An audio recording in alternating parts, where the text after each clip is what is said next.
Welcome to Chemistry Concept, and now let me tell you what should you do and what should you avoid while solving any paper of chemistry, be it is NEET, be it is any subjective exam or IIT JEE or AIPMT. This concept is actually applicable for everyone, but in this topic, in this video, I'll be mainly focusing on NEET because NEET exam is here.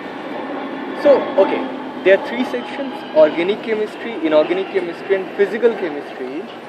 So, I'll suggest you that whenever you have your question paper in your hand, start answering from the questions of inorganic chemistry.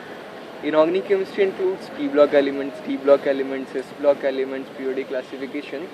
First, answer questions from these topics. Why? Because questions from these topics, that is inorganic chemistry, are directly based on the facts. That means, let's say it is asking for order of acidity of oxoacids of halogens or oxoacids of chlorine. So greater the number of oxygen, more would be the acidity.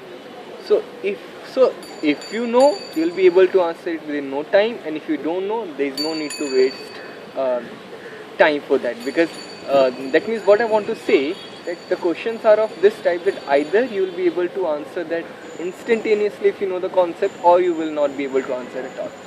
Okay, so answer the questions of inorganic chemistry. They are mainly directly based on the facts. They will not consume time at all. They won't create confusions.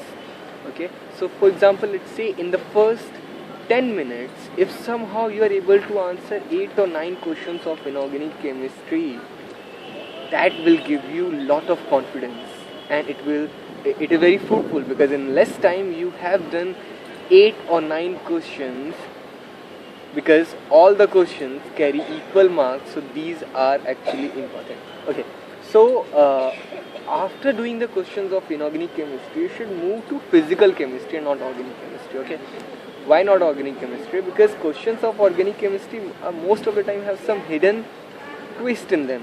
They're always confusing. Many of the time you will be confusing with whether it is a reaction of aldehyde, or it is a reaction of carboxylic acid, or it is a reaction of alcohol. So they consume excess of time. Okay, so we will do them in the end.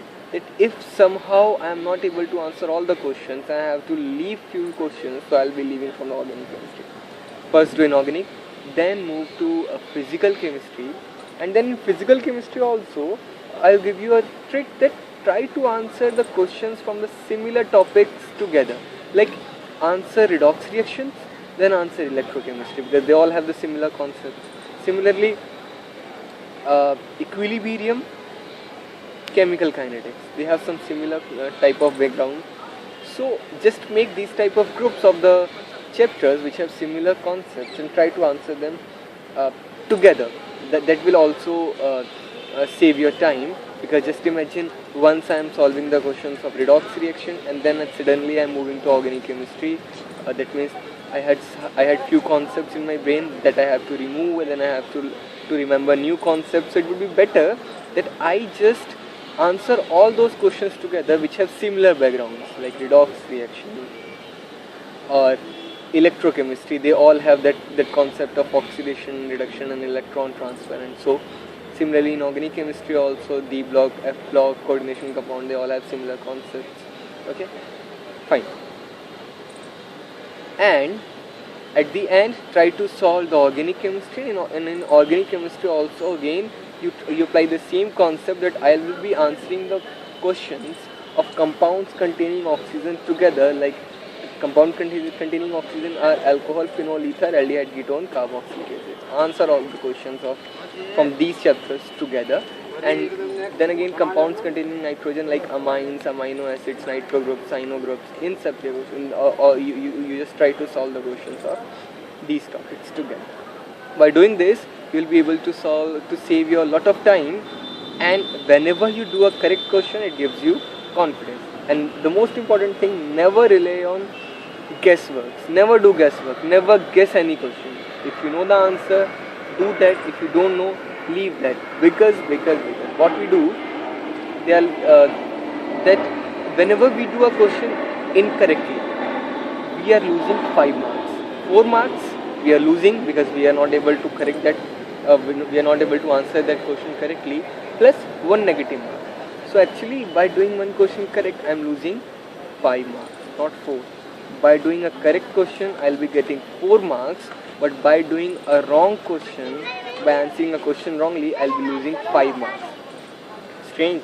I'll get 4 marks for correct answer, but for wrong answer I'll lose 5 marks. Okay, stay tuned for more videos of chemistry, and don't forget to subscribe, and please keep us giving your feedback in the comment section. Thank you.